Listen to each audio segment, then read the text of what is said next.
नमस्कार दोस्तों, CDRK Saini BEd classes में आप सभी का हार्दिक स्वागत है, अभिनंदन है। देखिए, हमारे YouTube चैनल के माध्यम से हम आपको आपके बीएड पाठ्यक्रम का जो सैद्धांतिक पक्ष है उस सैद्धांतिक पक्ष का टॉपिक टू टॉपिक अध्ययन कर रहे हैं और इसी श्रृंखला में हमारे द्वारा आप सबके लिए जो बीएड प्रशिक्षण के दौरान, BSTC प्रशिक्षण के दौरान जो लेसन प्लान बनाए जाते हैं, जिनके माध्यम से आप कक्षा कक्ष में जाकर शिक्षण कार्य करवाते हैं, उन्हें बीएड पाठ्यक्रम के अंतर्गत, BSTC पाठ्यक्रम के अंतर्गत हमारे YouTube चैनल पर पाठ योजना निर्माण कार्यक्रम शुरू किया गया है। क्योंकि बीएड या BSTC पाठ्यक्रम के दौरान कई प्रशिक्षणार्थी नियमित रूप से महाविद्यालय में नहीं जा पाते हैं, कई तरह की उनको परेशानियां होती है, तो उनके लिए और सभी प्रशिक्षणार्थियों के लिए कि हम बीएड या BSTC पर आधारित पाठ योजना का निर्माण कैसे कर सकते हैं, उनके क्या क्या सोपान हैं, कैसे गृह कार्य का सोपान होता है, कैसे हम मूल्यांकन प्रश्न बना सकते हैं, कौन कौन से शिक्षण बिंदु हमें शिक्षण के दौरान पाठ योजना निर्माण में प्रयोग करने चाहिए, कौन कौन से उद्देश्य पाठ योजना में हमें निर्मित करने चाहिए और कैसे करने चाहिए, इन सब सवालों के उत्तर हमारे YouTube चैनल के माध्यम से आपको मिलेंगे। तो आज की जो हमारी क्लास होने जा रही है, इस क्लास में हम जो आपका विज्ञान विषय है साइंस, उस साइंस विषय के अंतर्गत हम एक टॉपिक को ग्रहण करते हुए, टॉपिक का चयन करते हुए जो पाठ योजना है, इस पाठ योजना का निर्माण करेंगे। तो टॉपिक रहेगा प्लास्टिक। प्लास्टिक के बारे में आप सब जानते हैं। तो प्लास्टिक और कक्षा 8 का स्तर इस पाठ योजना का रहेगा। तो आइए देखते हैं प्लास्टिक प्रकरण पर आधारित पाठ योजना का निर्माण कैसे करते हैं। और यदि आप हमारे YouTube चैनल पर पहली बार आए हैं तो हमारे चैनल को सब्सक्राइब करें, जिससे हमारे द्वारा जो वीडियो अपलोड किए जाते हैं या किसी भी प्रकार की कोई लाइव क्लास चलाई जाती है तो उनके नोटिफिकेशन आपको मिल सके। तो जल्दी से आप हमारे चैनल को सब्सक्राइब कर दें। देखिए, हम जब विज्ञान विषय की पाठ योजना बनाते हैं तो सबसे पहले हम उस पाठ योजना के उद्देश्य बनाते हैं। तो उन उद्देश्यों के अंतर्गत देखिए, ये उद्देश्य हैं, ये विशिष्टीकरण है और ये अपेक्षित व्यवहारगत परिवर्तन है। देखिए, 6 उद्देश्य हमारे द्वारा पाठ योजना निर्माण के समय बनाए जाते हैं। तो ज्ञान अवबोध, और ये इनका विशिष्टीकरण है और अपेक्षित व्यवहारगत परिवर्तन। इसके बाद 3rd नंबर का उद्देश्य ज्ञानोपयोगी। देखिए, ज्ञानोपयोगी और चौथा कौशल। तो 4 उद्देश्य हो गए और ये ज्ञानोपयोगी और कौशल जो हमारा उद्देश्य है उसका ये विशिष्टीकरण है। इसे विशिष्ट उद्देश्य भी कह सकते हैं। और इन उद्देश्यों के माध्यम से, इस पाठ योजना के माध्यम से हम छात्रों में क्या अपेक्षित परिवर्तन करेंगे, ये अपेक्षित व्यवहारगत परिवर्तन यहाँ पर लिखे हुए हैं। इसके बाद देखिए, ये 5वां और 6ठे नंबर का उद्देश्य है अभिरुचि अभिवृत्ति। देखिए, अभिरुचि अभिवृत्ति जो उद्देश्य है उसके विशिष्ट उद्देश्य विशिष्टीकरण, ये 5वें का, ये 6ठे का। और अपेक्षित व्यवहारगत परिवर्तन इधर इस प्रारूप में लिखा हुआ है। तो यहां तक जब हम लेसन प्लान डायरी में पाठ योजना निर्माण करते हैं तो हम 6 उद्देश्य बनाते हैं और 6 उद्देश्य अभी हमने देख भी लिए हैं। आपको भी इसी तरह जब आप पाठ योजना का निर्माण करें तो उस समय आपको बनाने हैं जिससे आपकी पाठ योजना अच्छी निर्मित हो। और देखिए, पाठ योजना यदि अच्छी निर्मित की जाती है तो आप उसका प्रस्तुतिकरण भी अच्छा दे सकते हैं। इसके बाद देखिए, ये है हमारी कक्षा शिक्षण सहायक सामग्री। जब आप पाठ योजना का निर्माण करते हैं तो उस दौरान आपको कक्षा शिक्षण सहायक सामग्री का कॉलम बनाना होता है। कक्षा शिक्षण सहायक सामग्री 2 प्रकार की होती है। सामान्य शिक्षण सहायक सामग्री जिसके अंतर्गत चौक, मार्जनी, रोलर बोर्ड, संकेतक आदि आते हैं, और विशिष्ट शिक्षण सहायक सामग्री जिसके अंतर्गत चार्ट, चित्र, मॉडल, प्रतिकृति जो भी आप बनाते हैं वो विशिष्ट शिक्षण सहायक सामग्री के अंतर्गत आता है। इसके बाद जो टॉपिक हम अध्ययन करने जा रहे हैं, जिस टॉपिक पर हम पाठ योजना का निर्माण करने जा रहे हैं, उस टॉपिक का पूर्व ज्ञान का कॉलम बनाया जाता है। यहाँ पर देखिए, पूर्व ज्ञान का कॉलम है।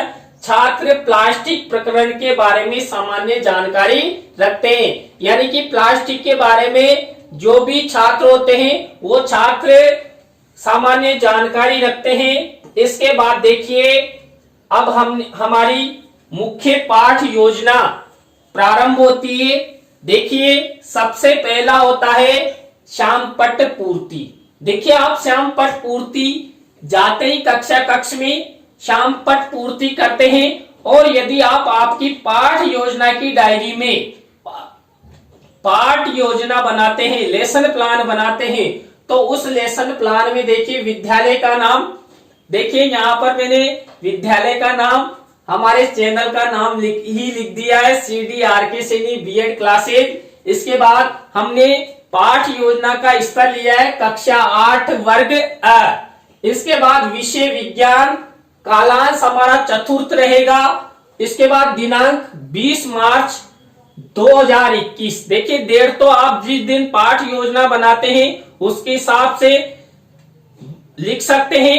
इसके बाद समय, यानी कि जो हमने पाठ योजना बनाई है उस पाठ योजना का प्रस्तुतिकरण हम कितने समय में कर सकते हैं, आपकी विषय वस्तु पर डिपेंड करता है कि आप 30 मिनट में पूरा करते हैं या 35 मिनट में या 40 में या 45 में। और 20 सेंटर में मैंने लिखा है प्लास्टिक, और प्लास्टिक प्रकरण लिखा है तो प्रकरण को मैंने अंडरलाइन किया है, इन्वर्टेड कॉमास में बंद किया है। देखिए, आप जब लेसन प्लान का निर्माण करें तो उस दौरान जहां पर भी आप टॉपिक का नाम लिखे वहां पर अंडरलाइन करें, इन्वर्टेड कॉमास में प्रकरण को जरूर लिखें, इससे वो अलग ही दिखेगा।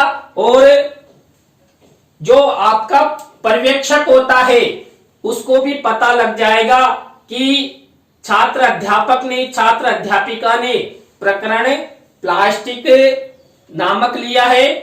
अब देखिए, जो पाठ योजना होती है, इस पाठ योजना में सबसे महत्वपूर्ण होते हैं प्रस्तावना के प्रश्न। यदि आप प्रस्तावना के प्रश्न अच्छे से बना लेते हैं, प्रश्नों में तारतम्यता है, जिग जैग है, तो आप अपने टॉपिक की ओर छात्रों की रुचि विकसित कर सकते हैं। देखिए, यहाँ पर जो पाठ योजना निर्माण का पहला सोपान है उसमें पहला सोपान प्रस्तावना।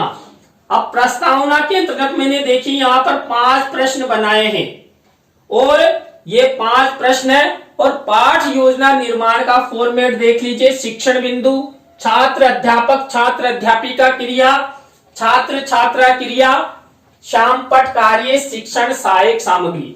देखिए, यहाँ पर हमने जो प्रस्तावना के प्रश्न निकाले हैं ये डायरेक्ट प्रश्नों के आधार पर निकाले हैं।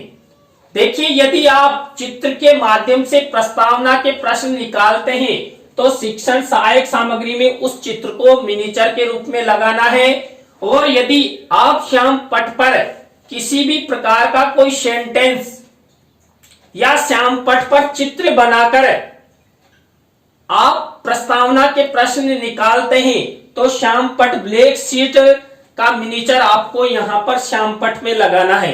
लेकिन इस पाठ योजना में हमने डायरेक्ट प्रश्न किए हैं और देखिए यहां पर ध्यान से देखना प्रश्नों में कितनी तारतम्यता है, कितना जिगजैग है। पहला प्रश्न, हम विद्यालय किस लिए जाते हैं? देखिए विद्यालय में हम पढ़ने के लिए जाते हैं या ज्ञान ग्रहण करने के लिए जाते हैं। अब देखिए इसी में से जो आपको उत्तर मिला उस उत्तर में से आपका अगला प्रश्न होना चाहिए। हम पढ़ाई करते समय किस में लिखते हैं? हम पढ़ाई करते समय किस में लिखते हैं? छात्रों से उत्तर मिलेगा कॉपी में या अभ्यास पुस्तिका में। अब इसी से आपका अगला प्रश्न होगा, देखिए यहां पर अभ्यास पुस्तिका में हम किससे लिखते हैं? अभ्यास पुस्तिका होती है उसमें हम किससे लिखते हैं? पेन से लिखते हैं या पेंसिल से लिखते हैं। अब जो आपको उत्तर मिला पेन या पेंसिल, इसी से आपका नेक्स्ट प्रश्न होना चाहिए पेन किसके बने होते हैं? देखिए पेन बने होते हैं प्लास्टिक के। देखिए ये हमारे पास पेन है, ये प्लास्टिक का है, प्लास्टिक का पेन है और ये भी प्लास्टिक का पेन है। इसके बाद हमारा पांचवा प्रश्न होगा, क्योंकि हम धीरे धीरे प्रस्तावना के प्रश्नों के माध्यम से हम अपने टॉपिक की ओर आ रहे हैं, तो पांचवा प्रश्न कर दिया प्लास्टिक के बारे में आप क्या जानते हो? तो छात्रों के लिए ये समस्यात्मक प्रश्न हो जाएगा। इसके तुरंत बाद क्या होगा? छात्र अध्यापक छात्र अध्यापिका, दूसरा जो सोपान है पाठ योजना का, देखिए दूसरा सोपान होता है उद्देश्य कथन।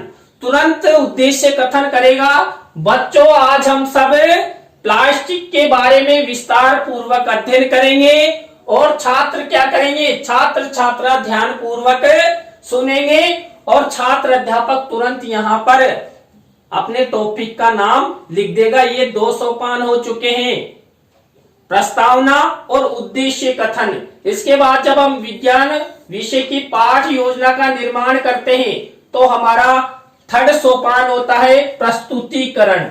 अब इस प्रस्तुतिकरण में हम 3 शिक्षण बिंदु लेते हैं और 3 शिक्षण बिंदुओं के आधार पर पूरी पाठ योजना का निर्माण करते हैं। तो यहां पर मैंने पहला शिक्षण बिंदु लिया है प्लास्टिक के गुण। अब प्लास्टिक के गुण को जो टॉपिक लिया है, शिक्षण बिंदु लिया है, उसको छात्रों को समझाने हेतु विकासात्मक प्रश्न किए जाते हैं। विकासात्मक प्रश्न छात्र अध्यापिका द्वारा किया जाता है और जो विकासात्मक उत्तर है वो छात्र छात्रा द्वारा दिए जाते हैं। इसमें देखिए 3 प्रश्न है। हम राशन सामग्री लेने कहाँ जाते हैं?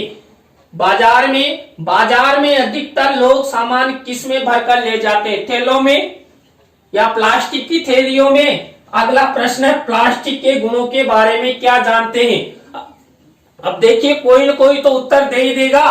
तो छात्र ने उत्तर दिया प्लास्टिक हल्की होती है, ये प्लास्टिक का गुण है। अब जो हमने विकासात्मक प्रश्न बनाए, इस विकासात्मक प्रश्न के बाद हमारी दूसरी स्टेप किसमें? प्रस्तुतिकरण में। जो हमने पहला टॉपिक लिया है, शिक्षण बिंदु लिया है प्लास्टिक के गुण, और मैंने आपको बता दिया है इसमें 3 शिक्षण बिंदु लेकर हम पाठ योजना का निर्माण करते हैं।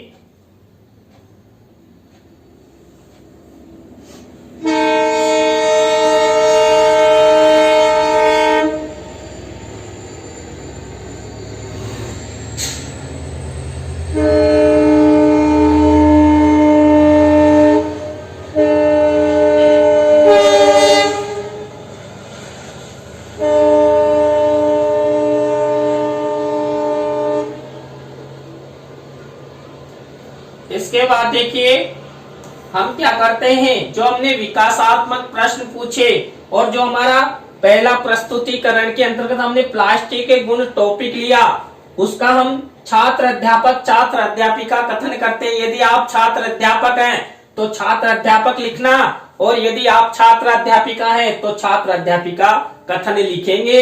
देखिए ये प्लास्टिक के गुणों के बारे में ये छात्र अध्यापिका द्वारा कथन कर दिया गया है। प्लास्टिक पात्र सबको सबसे अधिक सुविधाजनक लगते हैं। इनका मुख्य कारण उनका हल्कापन है, भार, कम कीमत, अच्छा सामर्थ्य और उपयोग में आसानी है। इसके अलावा भी प्लास्टिक के अनेक गुण हैं, जिनमें पहला गुण देखिए प्लास्टिक की अनभिक्रियाशीलता, प्लास्टिक का हल्कापन, प्रबलता और चिरस्थायित्व होना, प्लास्टिक का विद्युत का कुचालक होना। तो देखिए इस तरह छात्र अध्यापक छात्र अध्यापिका कथन होगा। अब इसमें से जो महत्वपूर्ण कोई शब्द है, कोई सेंटेंस है, उसको हम यहाँ पर ब्लैक शीट पर चिपकाते हैं। किसमें? शामपट कार्य में। देखिए मैंने यहाँ पर क्या लिखा है, प्लास्टिक के गुण लिख दिए हैं। जो प्लास्टिक के 3 गुण इधर मैंने बोला उसको ब्लैक शीट पर मिनिएचर के रूप में लिख दिए। और इधर देखिए आप 3 टॉपिक लेंगे, 3 शिक्षण बिंदुओं पर 3 चित्र आपको बनाने होंगे। पहला चित्र मैंने देखिए प्लास्टिक के बारे में बताया, यहाँ पॉलीथीन दिखाई गई है। तो पॉलीथीन के गुणों को हम यहाँ पर दर्शा सकते हैं कि पॉलीथीन हल्की होती है, बाजार से सामान लाने के काम में आती है और अधिक से अधिक लोग इसका उपयोग करते हैं। तो इस तरह छात्र अध्यापिका छात्र अध्यापक कथन हुआ। इसके बाद देखिए जो हमने ये छात्र अध्यापक छात्र अध्यापिका कथन किया ना, इसी में से आपका नेक्स्ट सोपान होता है बोध प्रश्न। ये बोध प्रश्न देखिए मैंने 4 बोध प्रश्न लिए हैं। ये छात्र अध्यापक छात्र अध्यापिका कथन में से मैंने बनाए हैं और ये प्लास्टिक के गुणों से ही संबंधित है। देखिए आप 3 से 5 प्रश्न बोध प्रश्न ले सकते हैं। यहाँ पर मैंने 4 बोध प्रश्न लिए। बोध प्रश्न छात्र अध्यापक छात्र अध्यापिका द्वारा पूछे जाते हैं, जबकि जो बोध उत्तर है वो छात्र छात्रा कक्षा कक्ष में देते हैं। और यही फॉर्मेट में आपको ये बोध प्रश्न बनाने हैं। इसके बाद देखिए हमारा सेकंड स्टेप, देखिए जो हमारा चैनल है CDRK सैनी B.Ed क्लासेज, ये चैनल आप सबको निःशुल्क शिक्षा प्रोवाइड करवा रहा है। ये सब संभव हुआ है मेरे जीवन के आदर्श, मेरे जीवन के सब कुछ, जिन्होंने मुझे जन्म दिया, पाला पोषा और बड़ा किया, और उन्हीं के पथ प्रदर्शक पर चलता हुआ मैं आप सबको आज YouTube चैनल के माध्यम से निःशुल्क शिक्षा प्रोवाइड करवा रहा हूं। तो इस निःशुल्क शिक्षा की मुहिम में मेरे जन्मदाता, मेरे आदर्श, मेरे जीवन के सब कुछ, उनका अहम योगदान रहा है। तो देखिए आप सब भी हमारा सहयोग करें, आप सबका सहयोग अपेक्षित है।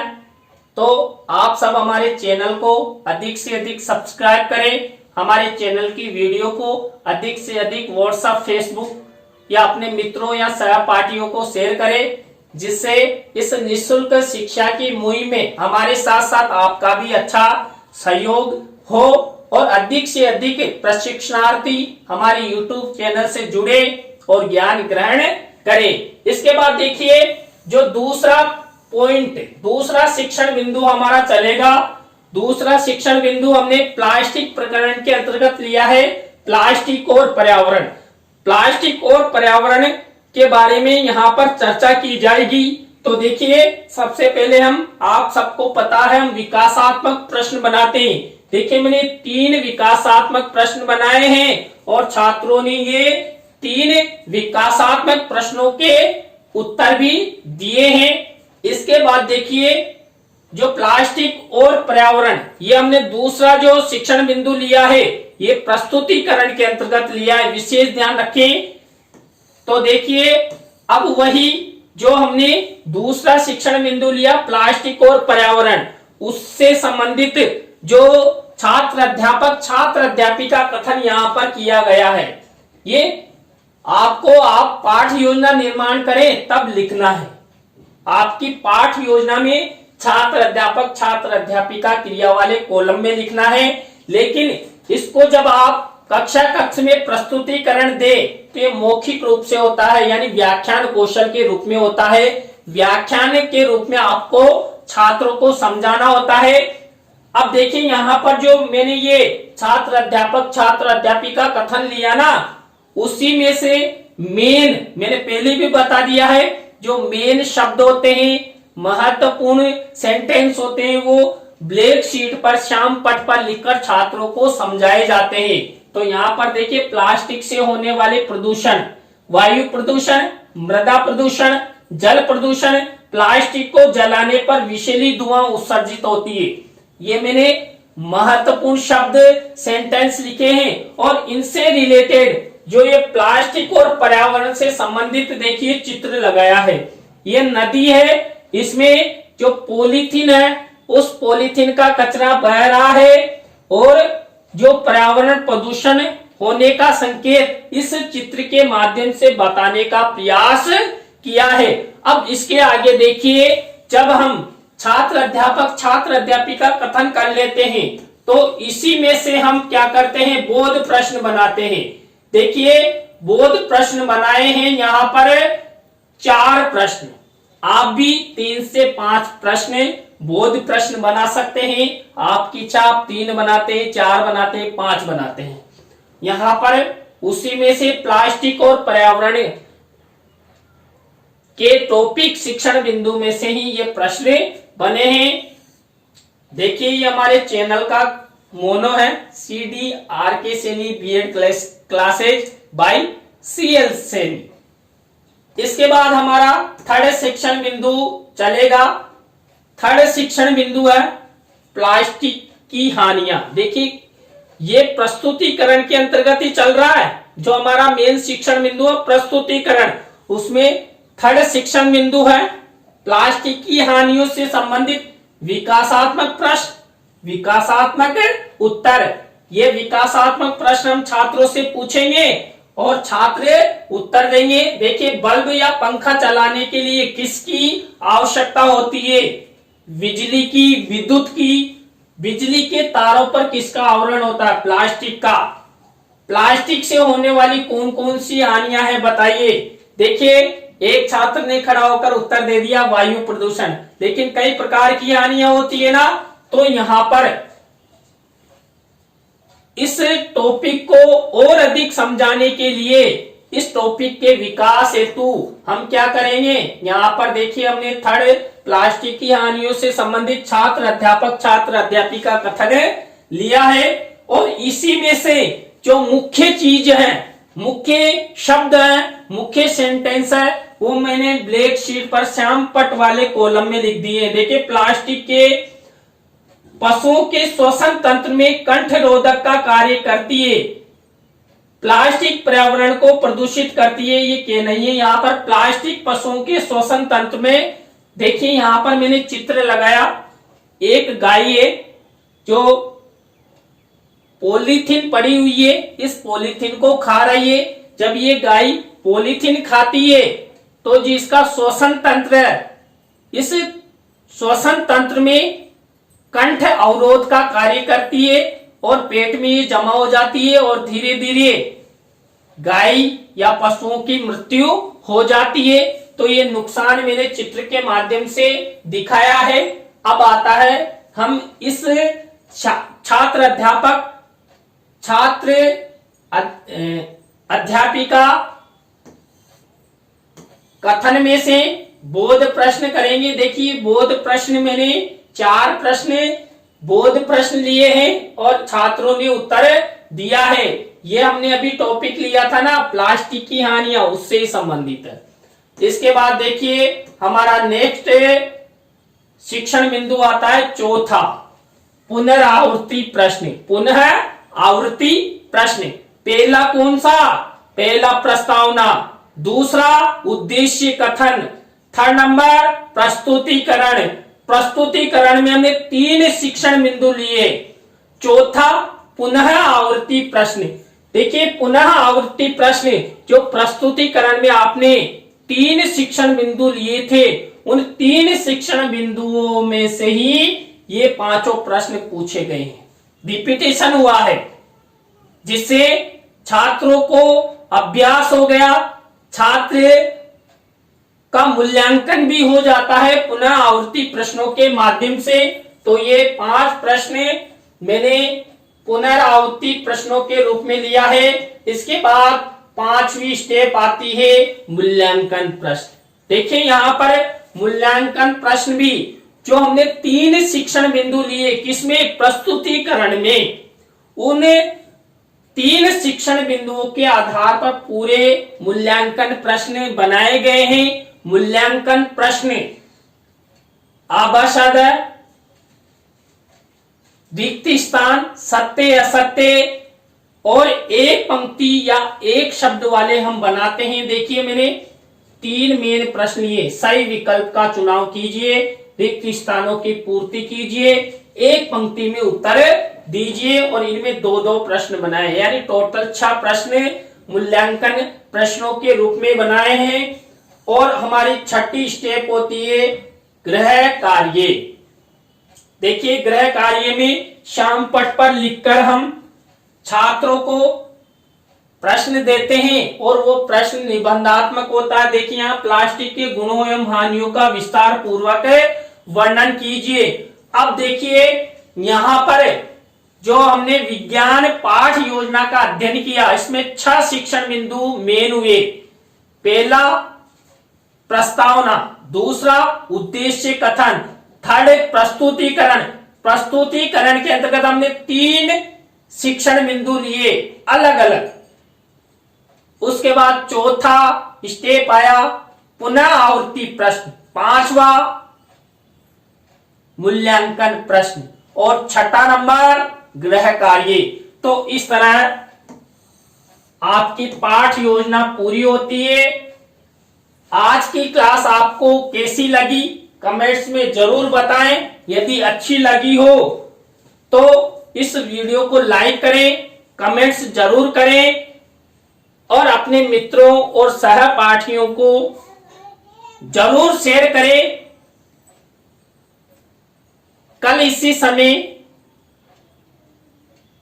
न्यू पाठ योजना के साथ आपसे फिर मिलेंगे CDRK Saini BEd classes YouTube channel पर। तो आप सबको पुनः धन्यवाद। राम राम सा, बाय।